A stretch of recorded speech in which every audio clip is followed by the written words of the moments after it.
Shalom Bapak Ibu dan Saudara yang terkasih dalam Tuhan. Pada pagi hari ini kita akan bersama-sama merenungkan firman Tuhan ya. Pembacaan kita dari kitab Yesaya pasal yang ke-9 ya. Yesaya pasal yang ke-9, mari kita buka firman Tuhan mulai ayat pertama sampai dengan ayat yang ke-7.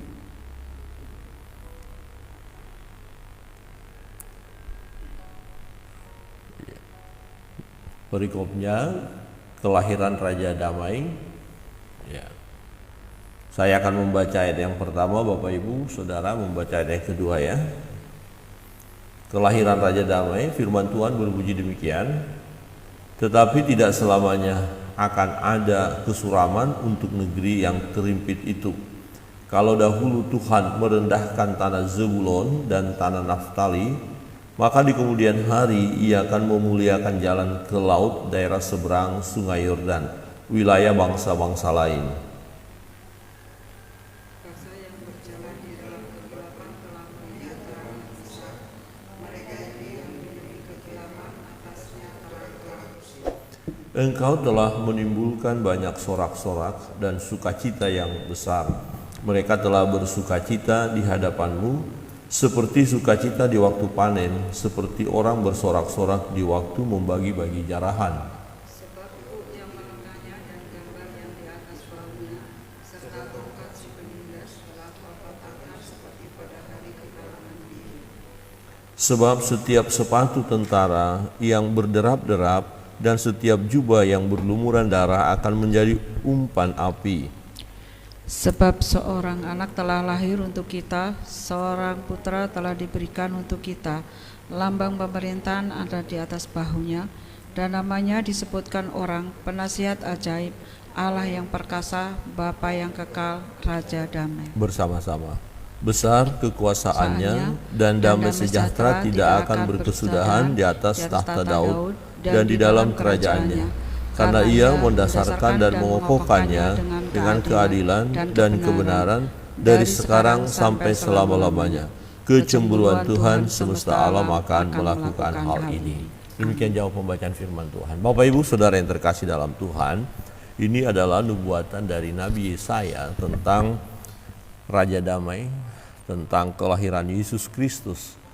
Nah, tetapi ketika Yesus Kristus lahir, ya masih menunggu penggenapan lagi bahwa Yesus akan menjadi raja di atas segala raja. Ya, sebab setelah Yesus lahir, ya berada di bumi, ya, dia menyelesaikan segala tugas yang dipercayakan oleh Bapa kepadanya, menyelesaikan tugas penting tentang keselamatan itu, kemudian dia disalibkan mati dan naik ke surga. Nah, saat ini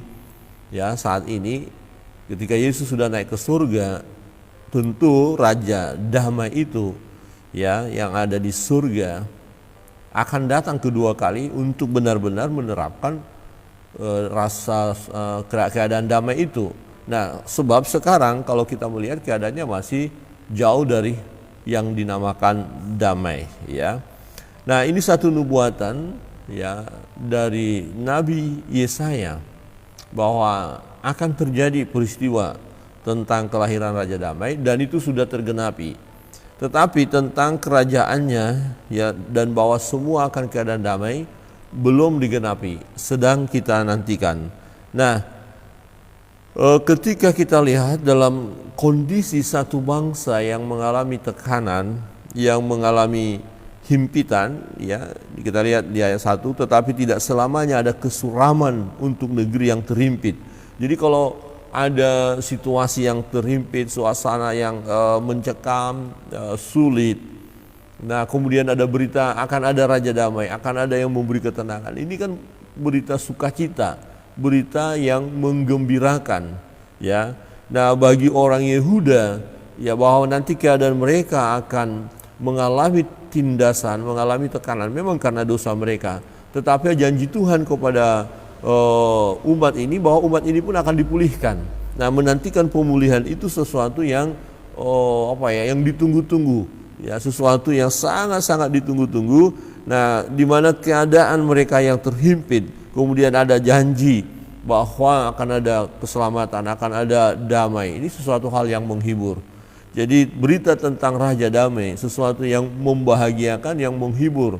Bukan saja umat Yehuda atau bangsa Israel, umat pilihan Allah, tetapi juga semua manusia. Karena kedatangan Raja Damai ini ya berlaku secara umum, ya, untuk semua, untuk dunia, ya, untuk dunia, untuk semua bangsa-bangsa. Maka dikatakan bangsa yang berjalan di dalam kegelapan telah melihat terang yang besar.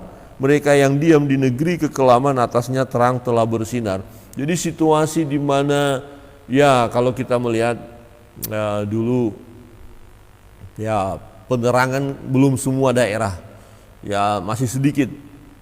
PLN masih sedikit, ya, masih hanya di kota-kota. Desa-desa ada banyak yang masih gelap, ya. Syukur-syukur ada lampu Petromax, ya. Di daerah-daerah tertentu bahkan Petromax pun tidak ada, hanya suluh, ya, bambu yang dikasih minyak kemudian kasih sumbu begitu. Ya, ada yang sama sekali tidak ada, jadi sangat-sangat gelap. Nah, bagaimana kalau situasi yang gelap dikatakan ini kamu akan meneria terang, ya, ini PLN listrik akan masuk ke desamu. Wow, bahagia sekali, senang sekali, ya. Apalagi ada program pemerintah, semua desa harus mendapatkan PLN atau listrik. Wah, ini suatu bahagia, ya. Jadi dulu keadaan kita gelap seperti yang di kampung, di pedalaman itu, kemudian akan dapat terang. Nah, ini keadaan bangsa-bangsa berjalan dalam kegelapan. Artinya apa? Di dalam kegelapan mereka memang belum mendapatkan terang. Ya, mereka belum mengalami damai, tekanan, peperangan, penindasan, ya, dan secara khusus berbicara tentang keselamatan, bangsa-bangsa masih hidup di dalam kegelapan karena belum melihat terangnya. Nah, siapakah terang yang sesungguhnya? Terang yang sesungguhnya kalau kita lihat penggenapan firman Tuhan, ya, dikatakan terang itu, ya, sudah datang. Ya, terang menerangi dunia. Dia adalah Yesus. Yesus datang ke dunia. Jadi bangsa-bangsa yang masih hidup di dalam kegelapan akan melihat terang yang besar. Akan melihat cahaya kemuliaan Allah itu, akan melihat terang, akan mengalami kebahagiaan. Jadi bagaimana situasi yang gelap gulita, kemudian kita mendapatkan terang. Wah, ini sangat bahagia sekali. Nah, ketika ada cahaya, ada terang, maka kegelapan menyingkir. Nah, kalau dalam kegelapan kita tidak tahu apa yang terjadi karena kegelapan. Ketika terang itu muncul, kelihatan semuanya, ya. Dan kegelapan itu sendiri akan menyingkir, ya. Di mana terang itu ada, kegelapan pasti menyingkir.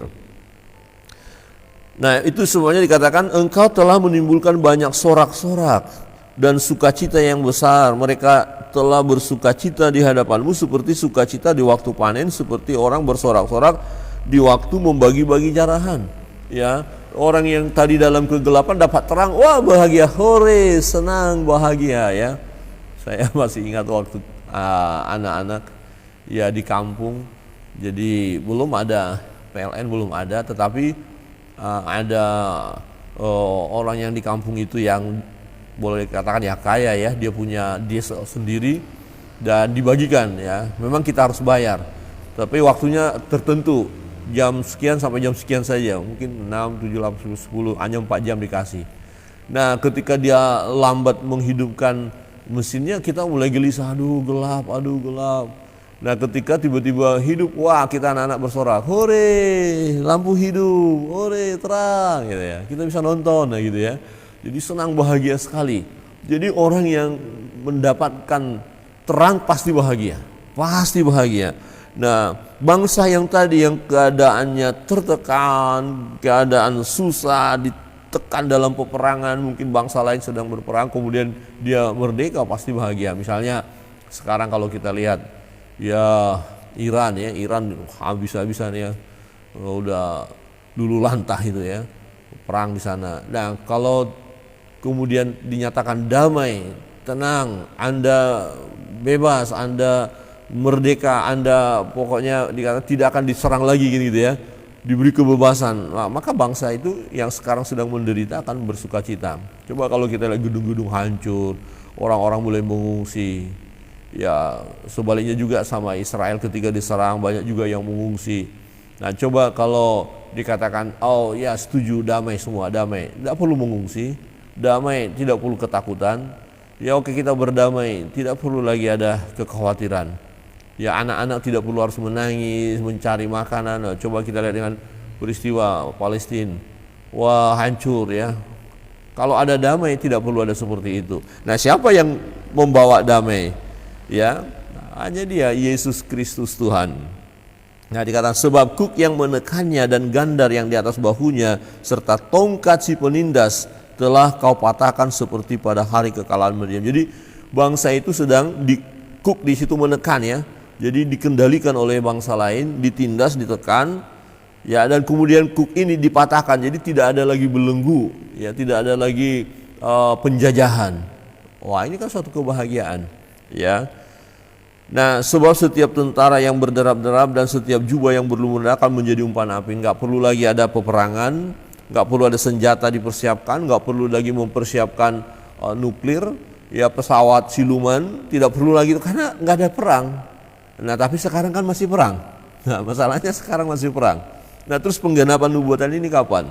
Nanti setelah Yesus Kristus datang kedua kali. Nah penggenapan nubuatan yang pertama ini bahwa Raja Damai itu datang sudah, yaitu kelahiran Yesus Kristus.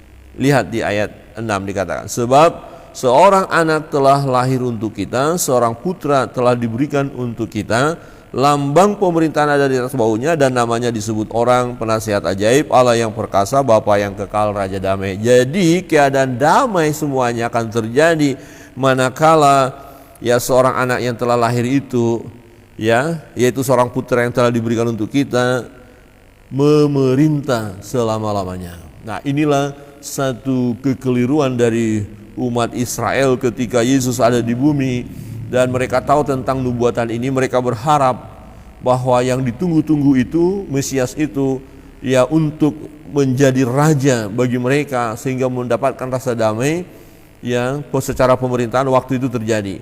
Tetapi faktanya Yesus mati, disalibkan. Ya, kemudian bangkit pada hari yang ketiga, naik ke surga. Tapi mereka kecewa karena pengharapan mereka adalah penggenapan nubuatan ini. Nah, ternyata tidak, bukan pada saat Yesus datang pertama kali, tapi kedatangan Yesus kedua kali di mana ia menjadi raja di atas segala raja. Maka semua akan ada akan ada kedamaian. Raja damai, dia memerintah, tidak ada peperangan, tidak ada pertikaian, tidak ada penindasan, tidak ada lagi kuk. Kenapa? Karena yang memerintah adalah Yesus Kristus. Ya, memerintah adalah Yesus. Kapan itu terjadi? Di kerajaan 1000 tahun. Besar kekuasaannya dan damai sejahtera tidak akan berkesudahan. Damai sejahtera tidak akan berkesudahan. Nah, kalau sekarang dikatakan penggenapannya sudah terjadi, wah sekarang saja sedang keadaannya kacau, dunia ini sedang kacau. Orang bilang tidak baik-baik saja, selalu orang bilang tidak baik-baik saja. Nah perhatikan bahkan ada indikasi atau kekhawatiran ini kita akan menjurus kepada perang dunia ketiga. Ya. Nah sekiranya itu terjadi, itu pun sudah ada dalam nubuatan. Ya sebelum kerajaan damai itu terlaksana, ya sebelum akhir zaman itu, ya bangsa dengan bangsa akan berperang. Tidak bisa kita elakkan ini. Ini pasti. Kenapa? Karena memang bangsa-bangsa ingin menguasai satu dengan yang lain. Mulai teknologi masing-masing diandalkan, kehebatan masing-masing mulai dipamerkan. Ya mau menguasai satu dengan yang lain. Dan secara khusus kalau kita belajar firman Tuhan, bangsa-bangsa akan berusaha, banyak bangsa nanti akan menyerang Israel. Israel akan diserang habis. Kalau ini sudah terjadi, itu salah satu tanda akhir zaman. Jadi bangsa-bangsa nanti musuhnya Israel akan banyak. Tetapi Tuhan bekerja, Tuhan bertindak, Tuhan menolong umatnya. Dan kemudian nanti kita lihat akan banyak bangsa-bangsa juga berduyun-duyun datang ke Yerusalem, berduyun-duyun datang menyembah Yesus. Saudara yang terkasih di dalam Tuhan, dikatakan besar kekuasaannya dan damai sejahtera tidak akan berkesudahan di atas tahta Daud dan di dalam kerajaannya. Kerajaannya siapa? Yesus Kristus. Karena ia mendasarkan dan mengokohkannya dengan keadilan dan kebenaran dari sekarang sampai selama-lamanya. Kecemburuan Tuhan semesta alam akan melakukan ini dari sekarang sampai selama-lamanya. Ya, sejak peristiwa Yesus memerintah sebagai raja di atas segala raja, selama-lamanya damai, selama-lamanya tenang, selama-lamanya sejahtera. Nah, siapa yang akan masuk di dalam kerajaan 1000 tahun itu? Yaitu orang-orang yang percaya, orang-orang yang sudah menerima terang itu, orang-orang yang sudah ada di dalam terang. Orang-orang yang ada di dalam kegelapan, mereka akan binasa, mereka akan hancur ya, mereka tidak akan bisa menikmati ya masa damai itu di mana Yesus Kristus memerintah sebagai raja di atas segala raja. Nah, berita ini satu berita yang sangat menggembirakan bagi kita di dalam situasi dunia saat ini yang tidak baik-baik saja. Dan kalau kita melihat hal ini terjadi dan semakin luar biasa kedahsyatan peperangan, itu sudah tercatat dalam kitab suci. Nah, berarti membuat kita semakin mendekatkan diri kepada Allah, semakin berserah kepada Tuhan. Apapun yang kita lakukan, kita kerjakan, kita pikirkan, harus semua berorientasi kepada kemuliaan Tuhan. Ya, harus untuk menyenangkan hati Allah. Atau apakah ini sesuai atau tidak dengan kehendak Allah. Nah, pada saat kita mengalami kesusahan, mengalami tekanan, pergumulan, ya oleh karena situasi dunia ini, tetap berita ini adalah berita pengharapan.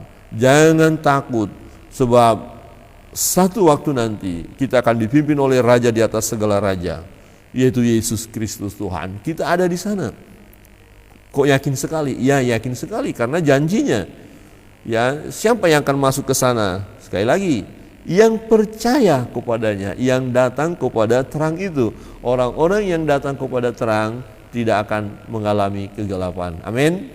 Bapak Ibu Saudara yang terkasih dalam Tuhan, pada saat perayaan Natal ayat ini sering dibacakan ya, selalu muncul, selalu diingatkan. Ya, tetapi tidak hanya pada saat perayaan Natal kita mengingat hal ini, tetapi juga di masa yang akan datang, di mana Yesus Kristus akan datang kedua kali menjemput saleh-salehnya. Nah, saat Yesus datang kedua kali, dia akan memimpin, dia akan memerintah, ya, dan dalam pemerintahannya semua mengalami damai, ya, dan tak berkesudahan damai sejahtera pada saat pemerintahan Yesus Kristus. Bapak Ibu Saudara yang terkasih dalam Tuhan. Nah, bagaimana dalam perjalanan hidup kita saat ini? Ya, apakah kita tetap bisa mengalami damai sejahtera? Tetap bisa mengalami damai sejahtera walaupun dunia gonjang-ganjing, walaupun dunia kacau. Manakala kita menyerahkan diri kita dipimpin oleh Tuhan. Ya, berserah kepada Tuhan. Jadi kita tetap setia kepada Tuhan. Jadikan dia Yesus Kristus yang memerintah dalam hidup kita. Keadaan dunia bisa ya kacau, tidak aman dan segala macam. Dan kita tetap bisa mengalami damai sejahtera manakala kita hanya terus bersandar kepada Tuhan, berserah kepada Tuhan. Ketika kita memiliki beban pergumulan, ya mulai kehilangan rasa damai, mulai kehilangan sejahtera itu, mari datang kepada Tuhan, kita berserah. Tuhan, kami serahkan hidup kami kepadamu. Ini pergumulan kami, ini keadaan dunia sekarang, tetapi kami percaya kami aman bersama Tuhan. Di dalam Yesus kita merasakan dan menikmati damai yang sesungguhnya. Amin. Tidak harus menunggu di dalam kerajaan 1000 tahun itu. Saat ini, setiap saat, setiap hari, setiap waktu, manakala hidup kita serahkan kepada Tuhan dan kita terus berharap kepada Dia, bersandar kepada Dia, di situ kita akan mengalami damai sejahtera daripada Tuhan. Kiranya Tuhan Yesus memberkati kita sekalian. Mari serahkan hidup kepada Tuhan, atau jadikan Yesus yang memerintah dalam hidup kita hari lepas hari. Ya, jadikan Yesus yang memerintah. Ya, pasti dalam pemerintahannya ada damai, ada sejahtera dalam hidup kita. Masa kini, ya saat ini kita terus berserah. Tuhan pimpin langkahku. Ya, ketika Tuhan memimpin langkah kita akan merasakan damai sejahtera itu. Kita akan berdoa. Kita serahkan seluruh hidup kita, pergumulan-pergumulan kita, Bapak Ibu, baik melalui yang mengikuti Facebook atau TikTok, kalau ada di antara Bapak Ibu saat ini mengalami pergumulan, mari datang kepada Raja Damai itu. Raja Damai itu berkuasa, sampai sekarang pun berkuasa. Ya, dia ada di hati kita, dia memberi yang terbaik bagi kita. Ya, buka hati, minta apa yang kita perlukan kepada Tuhan, Tuhan akan sanggup berikan. Manakala kita mulai kehilangan damai sejahtera, kehilangan kebahagiaan, segera datang kepada Dia, datang kepada Yesus, maka Dia akan memberi kebahagiaan kepada kita. Tim Doa Sinam ikut mengambil bagian dalam doa-doa, pokok-pokok doa yang sudah dibagikan. Mari kita berdoa bersama.